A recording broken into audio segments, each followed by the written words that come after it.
আলোচিত সমালোচিত মিল্টন সমাদ্দারের বেশ কিছু বক্তব্য জন্ম দিয়েছে রহস্যের।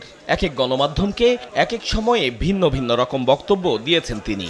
সর্বশেষ রমজান মাসে কি পরিমাণ অর্থ অনুদান হিসেবে পেয়েছেন তার বক্তব্য ছিল এমন। রোজার মাসে আগের মাসে 2 মাসে প্রায় কোটি টাকা, 2 কোটি টাকা, 1 কোটি টাকা আসছে। অথচ একদিন আগেই অন্য এক গণমাধ্যমে তিনি জানিয়েছিলেন এ অনুদানের পরিমাণ 1.5 কোটি টাকা। একদিনেই অনুদানের পরিমাণ কমে গিয়েছিল 50 লাখ টাকা। সময় সংবাদে দেয়া সাক্ষাৎকারে চাইল্ড অ্যান্ড ওল্ড এজ কেয়ারের সাভার শাখায় কতজন অসহায় মানুষ আশ্রিত আছেন এ হিসাব ছিল এমন। আমার বাবা মা 256 জন, বাচ্চা আছে 45 জন, 6টা পাগলি বোন আছে, 6টা পাগলি বোনের বাচ্চা আছে। এখানে আছে কত 20 জনের মতো, না 20 জন আছে। আর বাকি সব সাভারে। আপনি সাভারে যেয়ে মাথাপতি গুনে নিতে পারবেন, কোনো অসুবিধা নেই। অথচ তার গ্রেফতারের পর চাইল্ড অ্যান্ড ওল্ড এজ কেয়ারের অসহায় আশ্রিতদের দায়িত্ব নেওয়া ফাউন্ডেশনের চেয়ারম্যান জানালেন ভিন্ন তথ্য। সাভারে পেয়েছি 105 জন বয়স্ক মা বাবা, 28 জন বাচ্চা, তাহলে হইল কয়জন? 133 জন।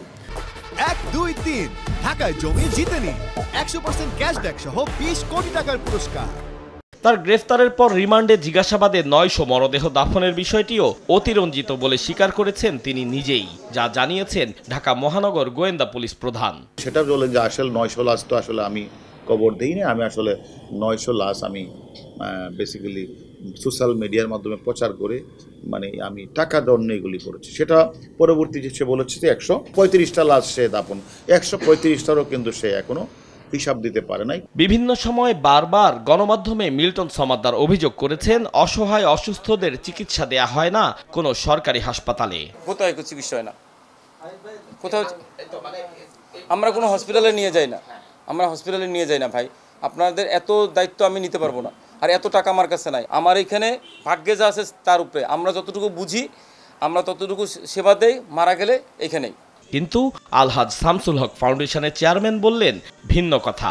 গত 2 দিন আগে আমরা একটা বাচ্চাকে খুব খারাপ অবস্থা দেখেছি, তো আমরা ওই বাচ্চাটাকে বারডেম হসপিটালের একজন শিশু বিশেষজ্ঞের কাছে পাঠিয়ে যেই চিকিৎসাটা দরকার সেই চিকিৎসাটা নিয়ে ওষুধপত্র নিয়ে তাকে এখানে নিয়ে এসে রেখেছি।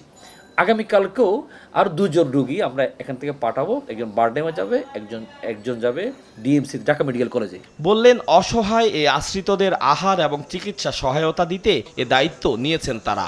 সমাজসেবা অধিদপ্তরের নির্দেশনা না পাওয়া পর্যন্ত চালিয়ে যাবেন এ কার্যক্রম। আতাউর কাউসার, সময় সংবাদ, ঢাকা।